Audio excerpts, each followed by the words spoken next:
Welcome to Beyond the Call podcast, where we tell the stories of those people behind the jobs we rely on. We go into the good, the bad and the ugly, and we shine a light in what can be a dark place. Just a warning, the content can be graphic and distressing, so please use your discretion. Please like and subscribe on your podcast platform and our social media. And if you have feedback, I read every single one. Let's get on to this episode of Beyond the Call. G'day everyone, welcome back to another episode of Beyond the Call. I have another guest tonight. Nick contacted me via a shout out that I did for guests, and then he rang me and I knew he was from England.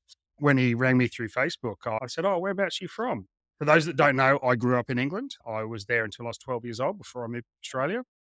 Lo and behold, Nick is from the tiny town that I'm from called Burnham-on-Sea, that I still have plenty of friends there, and it blew my mind. We live in a very big planet, but a very small world. Welcome, Nick. It's really good to have you on. Thank you. So Nick is a paramedic, a long-term paramedic, and has been all over the world, and this is a really cool story that we're going to share. So Nick, where were you born? Where did you grow up? I was born in London and grew up there. Left when I was, I think, 18, maybe 19. Came to work in Somerset in England.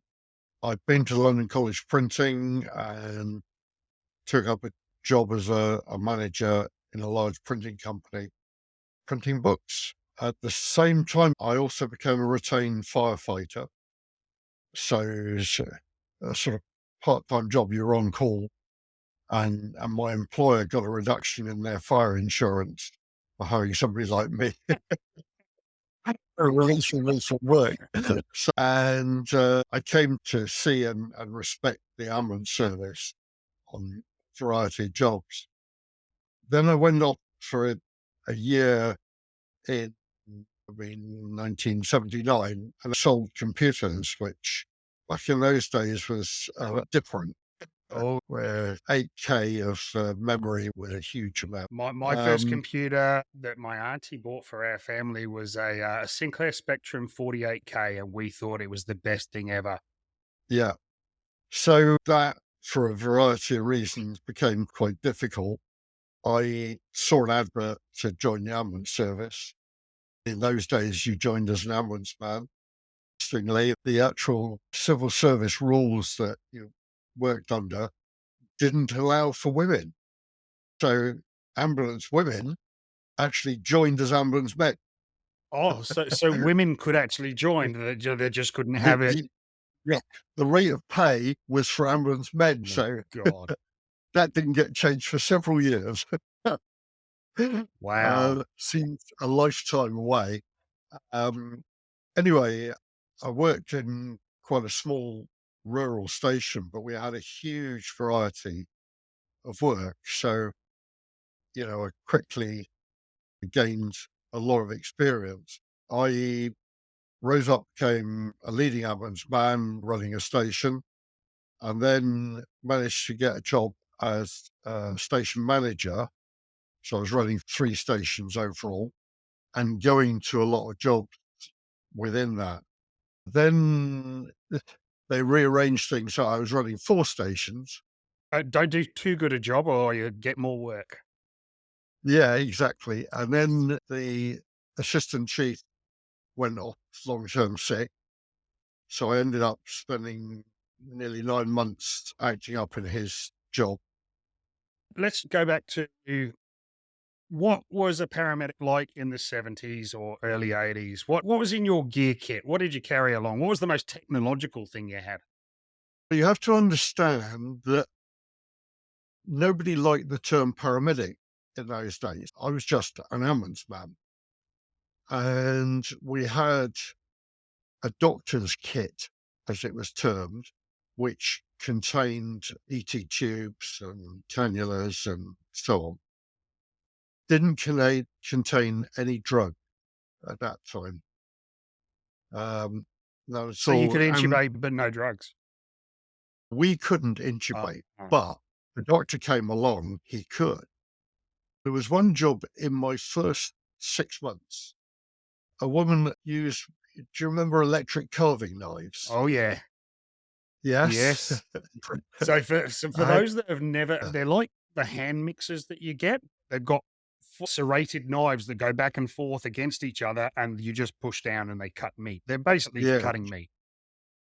Yeah. Two reciprocating Yeah. blades. This woman had picked one up. She was right-handed and she used it to cut her throat. Oh, And she'd made quite a good job. She'd gone through the left carotid. She'd gone through the airway. She hadn't managed to get round to the right carotid. And when we oh, got to her, she was unconscious. She was still breathing. And the trachea was actually bobbing in and out of the wound, yep, along with a lot of blood. yep, So we quickly got two large, I don't know how you describe them now, but we called them ambulance dressings in those days. So it was just a big pad with a lot of gauze on it. yeah, like a big trauma pad. We didn't bother to unwrap anything else. We just shoved it in the hole. Yeah. There were two of them, which sort of stopped the immediate outflow of blood, and then didn't know quite how to secure the airway because it's a little bit non-standard.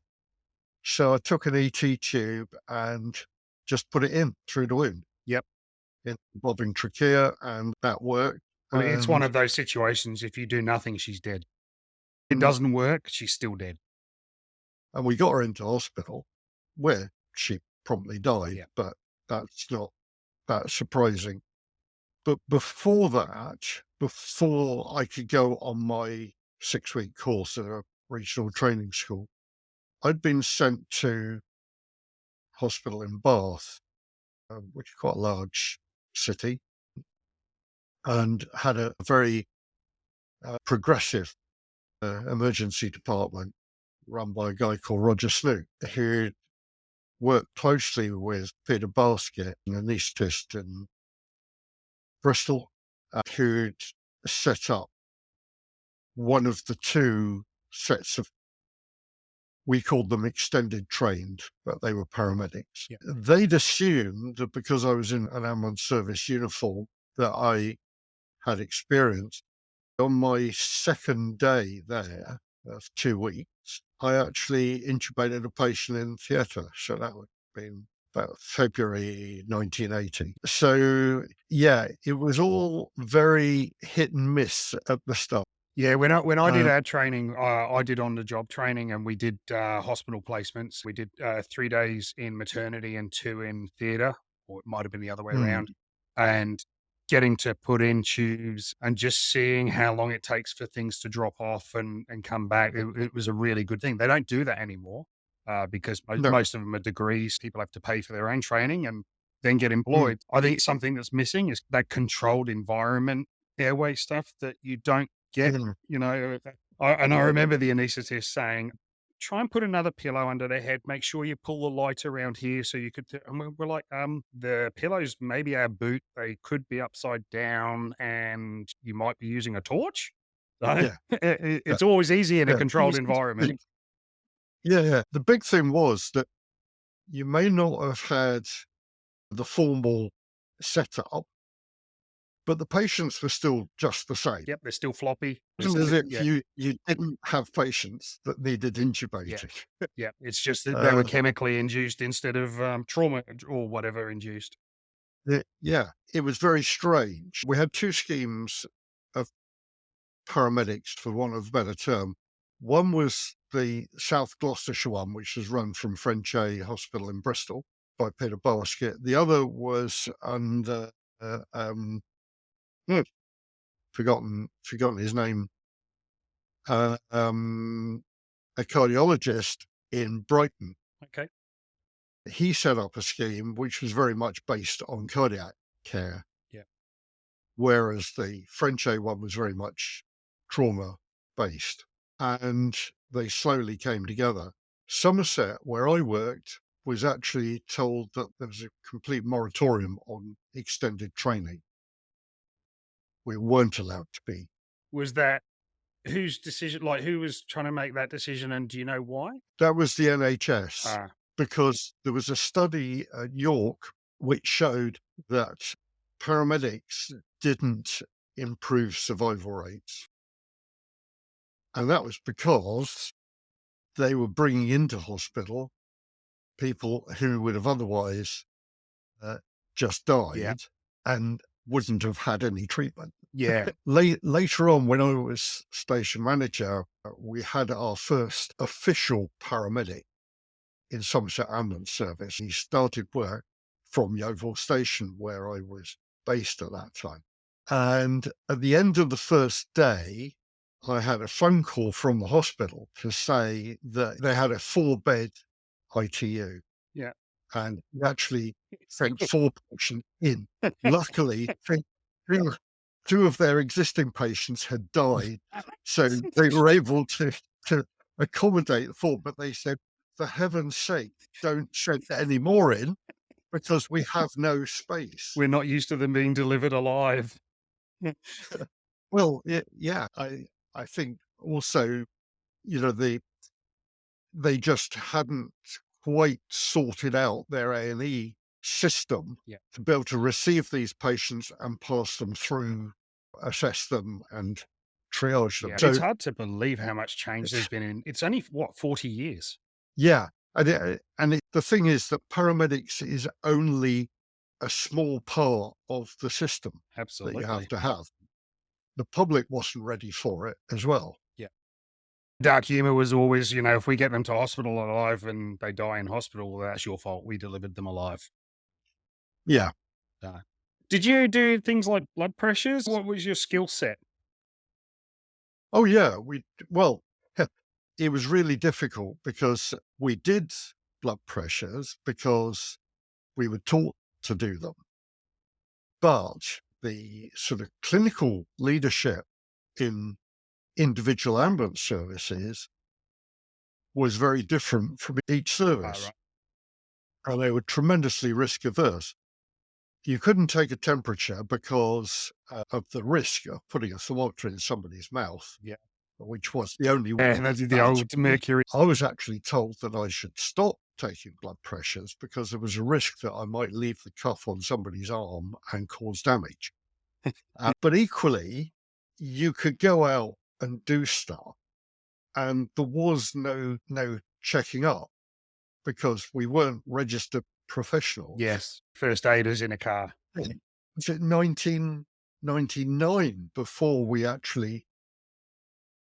I mean, we were NHSTD, National Health Service Training Department, certificated from, I don't know, probably 19, I'm not sure of the exact date.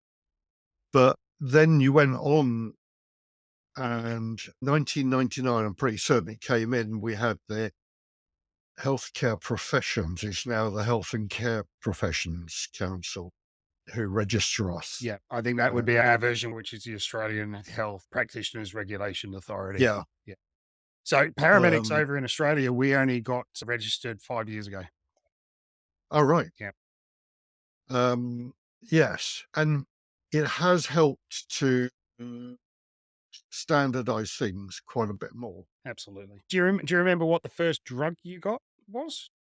Going right back, nebulizing with salbutamol, I think, was first.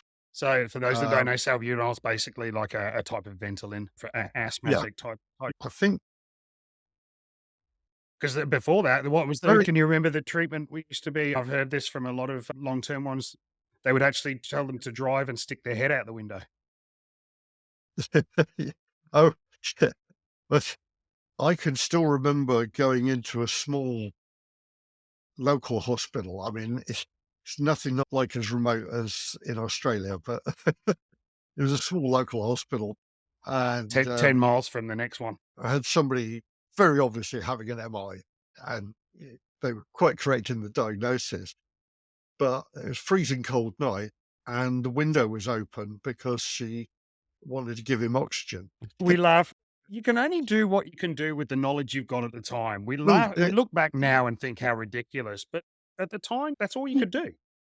Well, yeah, and actually, I mean, I've gone full circle because working in some of the remote places I've been, like Vanuatu, is my first day on the first trip there.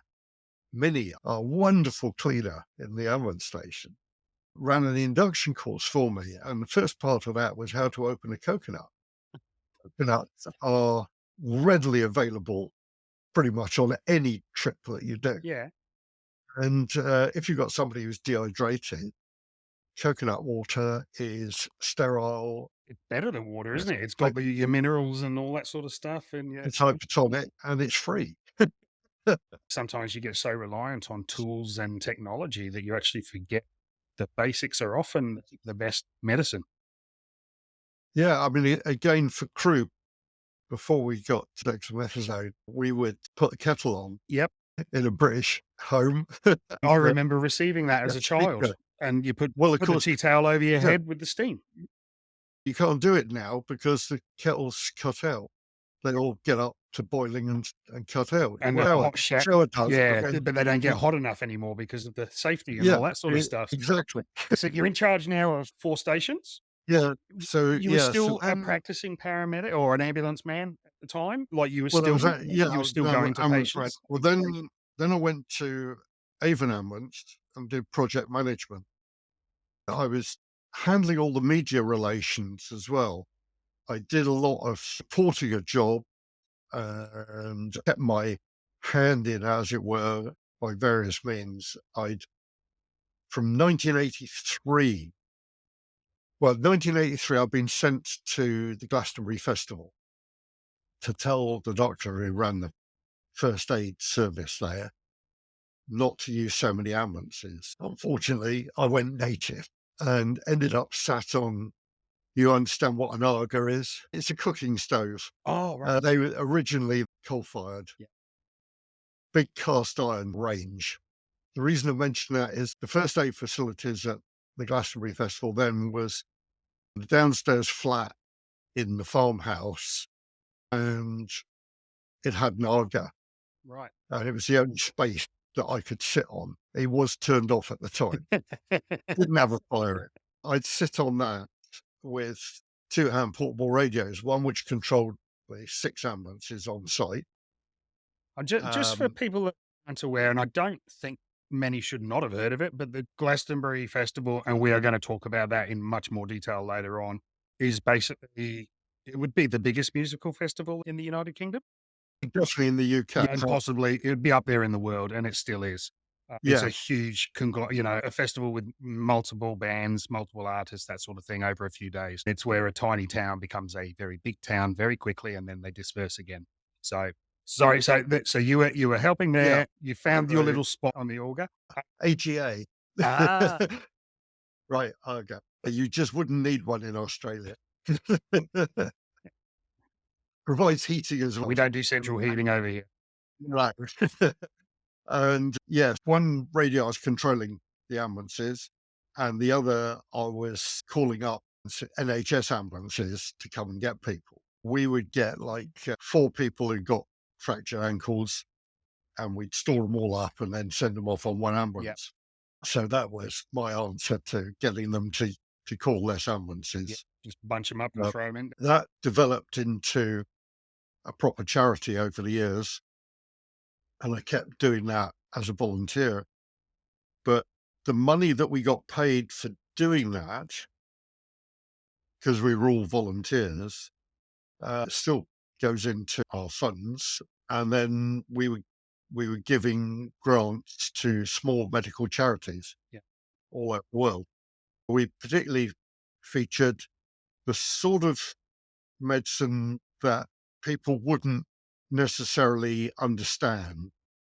So it would be hard to shake a collecting box on a street corner and get money for. Yeah. Small things where we could get a lot of bang for our buck. One of the early examples was birth fistulas in Ethiopia, where a hospital had actually been set up where nurses were taught to do the surgery to repair this. There's a lot of social stigma attached to it locally. So again, this is the start of this thing of you've got to understand the culture before you can do anything. Yeah. Yeah. I want to take a step And back because I think we've missed a few steps yeah, that people won't understand what's going on. So, yeah, you've gone to Glastonbury this first time, and that was when you were working for Avon? Avon. Somerset. So, but you were getting paid Sorry. for it the first time you went? No, sorry. The it slowly built up till the organisers of the festival and other festivals that we expanded to Yeah. were paying for the services that we provided. So how did you start off at Glastonbury? So from what I deduced before is that you went there as part of your paid ambulance work, and then you Yes. jump across to the charity side. Well, but yeah, I mean, it wasn't a charity at that stage. What it was a branch surgery that the GP was opening on the site. How many people are Under we the, talking about when you started? Are we still talking like 200,000 people? it was probably 20,000, 40,000, that sort of thing. Yeah. But over the years, it suddenly increased. We used to have a lot of travellers, the proper old style hippies, as they were termed. And the festival actually coincided with the summer solstice. Okay. And all the mystical stuff of Glastonbury. Is it still aligned with the solstice? Is that how they come up with it? No, week later, because they used to go to Stonehenge, which is a Neolithic monument, huge Yeah. monument. If people haven't heard of Stonehenge, Google it, have a look at it. I've seen it in person. It is amazing. Yeah, yes, it is. Glastonbury, you go back with Glastonbury, that has a lot of mystical significance. Jesus, we are told, travelled with Joseph of Arimathea as a child on a Phoenician ship going to pick up tin, which was mined in the southwest of the UK. Lead, probably, actually, but he's supposed to have been to Glastonbury. Okay. There was an abbey there from very early on in the Christian era. There is this hill, very surprising hill, because it's in very low-lying land. It wasn't reclaimed from the sea. It was just an island up until the 16th century. Yeah, so there's also, and King Arthur is meant to, Avalon is meant to be Glastonbury Okay. in one version. Yeah. Of the myth. Yeah, The Holy Grail and the Holy Grail is meant to be buried there, and all these sort of things. and that's the thing with the UK in general is just there's so many stories and so many things from various places that you know that some of them are full of shit, but they've kind of merged and one can 20 stories become one. But there is some reality to all these things. There was a jewel. It's a bookmark, and it's in British Museum, I believe. It's tiny, but it was found at a place called Athelney, which is where King Alfred burnt the cake. So that's going back in British history. 680, something like that. Yep. And this Is King Alfred's school jewel, still in Burnham? yes. Yeah, there you go. I remember that from when I was there. Alfred had me made. Yeah, right. Yeah. And it is, I mean, that is real. Even things like, you watch movies like Braveheart and then you go to areas and you're like, this is real. This stuff happened here. Yeah. It's pretty cool. Yeah. Here we've got obviously a huge indigenous culture. So there's a lot of stone drawings and things like that, but there's no big battle history and that sort type of thing. So they share their stories and they've got their mythology and their culture that they pass down, but there isn't those historical battles like we hear, through various movies and books and Bibles and so on. Yeah, I went to New Zealand some years back and went to Lake Taupo and heard about how it was formed by an asteroid. At that time, I lived just outside of Conway in North Wales. There were two castles there, one either side of the Conway River. One had been built before the asteroid formed Lake Taupo, and the other one was built before the Maoris came to New Zealand. Oh, wow. It just struck me, yes, I live in quite an old place. Yeah, absolutely. Okay, so let's go back to, so you were doing your paramedicine or ambulance work as it was known of, when you decided to go across to this where you, Well, I mean, it was only like 2 weeks a year. yeah. It, And did they, uh, how did they get people to come across? So essentially what's happened from, so I'm clearing this up in my mind, is they've put a call out of somehow or advertised for medical staff or paramedics or ambulance or whatever it, to go and it, work or volunteer at Glastonbury? well, it was all by word of mouth. Okay. The ambulances were run by the St. John or the Red Cross alternate days Yeah. to start with. And then they banned their people from doing it because they thought it was unsafe. Yeah. So we actually got people who came and volunteered and did it. Yeah. And So with when that was happening, you kept working, doing your main job oh as a, yes, yeah. This is all yeah. voluntary, even now. Yes. We gradually got bigger and bigger. Then we took on other Yeah. events, and we realized that we couldn't just run it on a sort of bank account, ordinary bank account, totting up bits of money on little scraps of paper. So I think people have to So understand how much medical logistics is involved in a festival. Let's start at Glastonbury, and and you can scale down, but you've got to, starting at the mm, top, it is a lot. well, now Oh, if we go to this year, 794 star, yep. we're seeing 5,000 patients in a week. 98% and more are treated on site. Yeah. So We've you have got doctors, nurses, paramedics, allied yeah, socials. podiatrists, because a lot of foot injuries in a festival, physiotherapists, we've got x-ray facilities for Wow. radiographers and a radiologist. How are those machines brought in? Are they in a vehicle? We used to have a truck came with the full works, but we now actually have a steel porter cabin and hire in an x-ray camera. What, you just ring The up your radiolog local rent a car and say, "Can I have an X-ray?"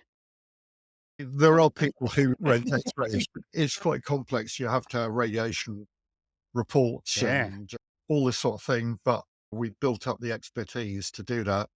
And one of the ways having a steel shipping container helps a lot, but also firing the x-rays downwards. Yeah, instead of irradiating people outside. Yeah. Yeah. But yeah, it takes a lot of work building it up. We have Section 12 approved psychiatrists, psychiatric nurses, drug workers, and so on. That another aspect of it. So who is the top dog? Who runs this? Like, who's the coordinator? Or is it done under NHS? I know you guys volunteer, but who's the top dog medically? We have a clinical director. On the whole organisation, we have a board of trustees who are all members. We also have a senior leadership team who are the managers. Yeah. We have managers underneath them. It's organised by department, if you like. So we've got Yeah. the nurses, the doctors. Same as any sort of medical Um, structure anywhere in a yeah, I civilized mean, world. we've also got reception staff. We have FREC, responders first response emergency care. It's qualification. We have training for the responders. All these large festivals now have emergency control centres. Yeah. We have call takers, liaison staff, and so on. And we're sat with probably 100 other people in Glastonbury. We have police, fire, ambulance. We tie in with the ambulance service. They do the external movements, and also they're there for the major incident provision. Yeah. So under legislation, I'm Counter-terrorism imagining if stuff. something bad happens, then they Yeah, I automatically mean, take control of that. yeah. Yeah. So there's a huge structure, Yeah. if you like. So I'm just going to tell Um, people what the website is if they want some more information on this. And correct me if I'm wrong, but it's fms-charities.org, or is this the festival? that's the Festival Medical Charities side. It's got few bits and pieces on it. There's also, they can look at festival medical services. That's the, if you like, it's more aimed at our members, but there's stuff on there. To bring this together for Glastonbury, people that don't understand, what's happened is that Nick has been part of this team that has gone into the festival space, and they all volunteer.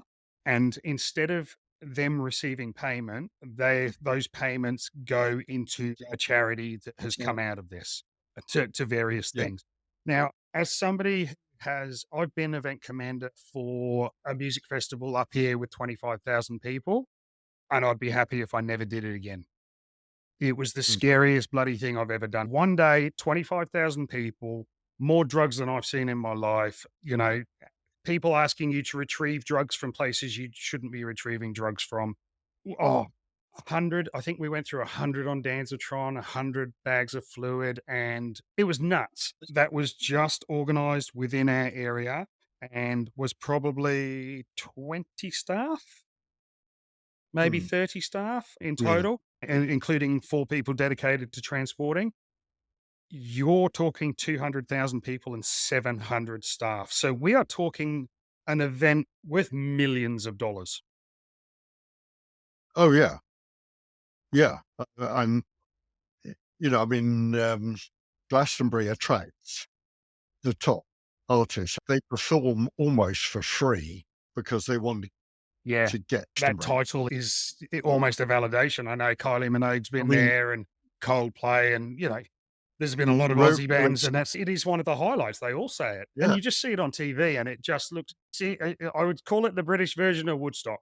yeah, though Woodstock was totally Yeah. disorganized, Glastonbury is unbelievably organized these days. I mean, I think there was 25 mobile masts put up to support the phones on site. Well, that's one of when I was saying about the one we did, that was 25,000 people. I could not phone outside of the complex because it was overdone. That's with 25,000 people. So people underestimate the sort of logistics that you need for just Oh, that yeah, volume of people, just for infrastructure, yeah, toilets.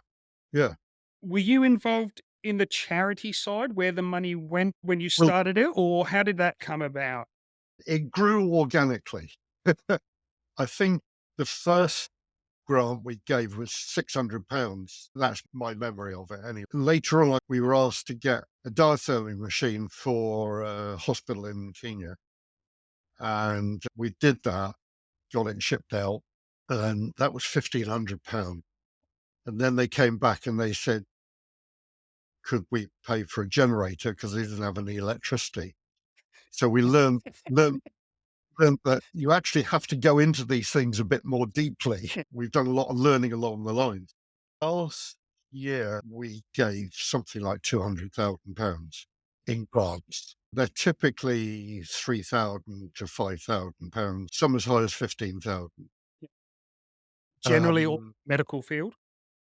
yes, we stray into education a bit, but then education in a lot of places is quite medical. Again, in Kenya, we've supported some health education programs. It's a charity actually based in Glastonbury, but they run 9 schools in Kenya. And we've built up good rapport with them.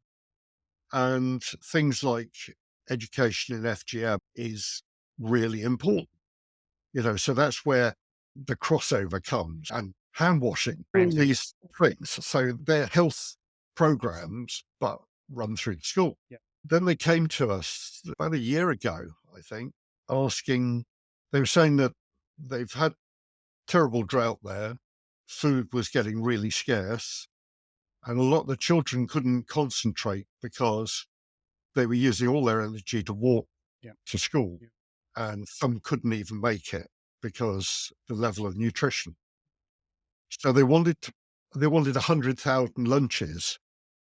My first thought was, this is going to be more than we can provide. Then they pointed out that lunch was 9 pence a meal. Yeah, it's not So McDonald's. 100,000 suddenly became, manageable. Yeah. And the saddest part of that is that we provided the money. Somebody else actually came in with half of the money and we did half. Then we heard that a lot of the children were not eating their whole meal. They would bag up half of it to take home for siblings and parents. Wow. And that's when you start to understand how important food is in the whole health equation. Something we just take for There's no, granted. yeah. And again, it's going back to the whole health, education, nutrition. It's all part of the same Yeah. pot. And education that we think of as schooling and stuff like that is pointless if you are dying of starvation. It must be And very hard though, because for you as a charity, when people are coming up and they're asking for this type of thing, that you don't have an infinite number of funds, where do you stop? well, we've given 1.5 million so far, over the years. So for But our Australians, that's probably close to $3 million. yeah, around about that sort of Yeah. figure. But there's one charity, and the story behind it really helps a lot. The charity is called Throwing a Starfish, I think it is. They got the name because the story goes that I think it's California where they have these mass wash-ups of starfish on the seashore. Okay. A man's walking along and there's like 50,000 starfish on the beach. And he's walking along and you see a boy coming the other way.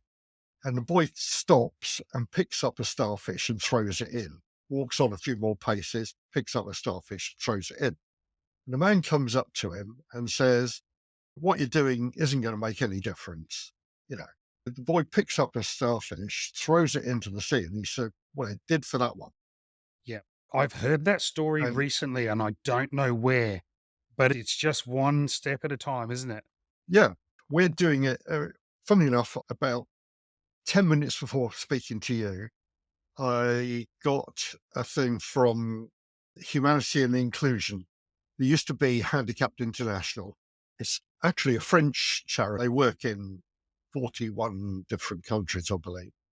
We funded a project about type 2 diabetes in Senegal. Okay. They've just sent me an update after 6 months of what they've done with the money.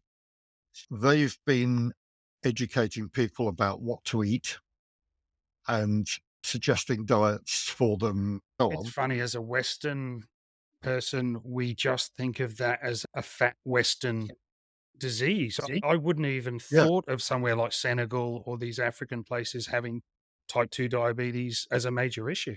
there's a couple of things that go hand in hand. One is, and not necessarily in Senegal, but anybody in the Indian subcontinent, and this definitely applies in Vanuatu and most of the South Pacific Islands, white rice diet predispose people to type 2 diabetes, but also High there's a glycemic genetic factor. indexes. And Yeah, there's genetic, the hypertension problems as well.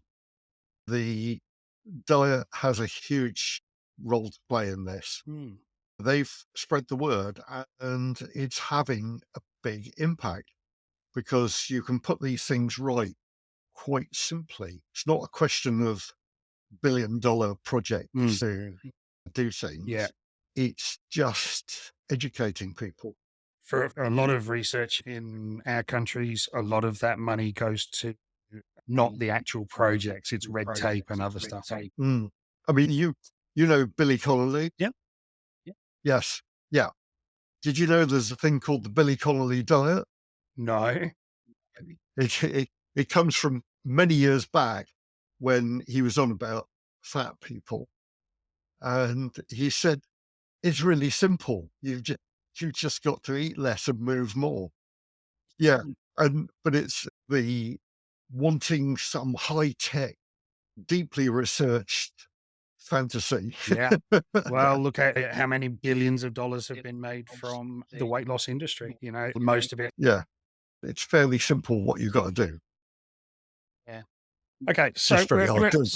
what we're going to do is we're going to wrap up this episode. We've got heaps more to talk about. I encourage people to come back for part 2.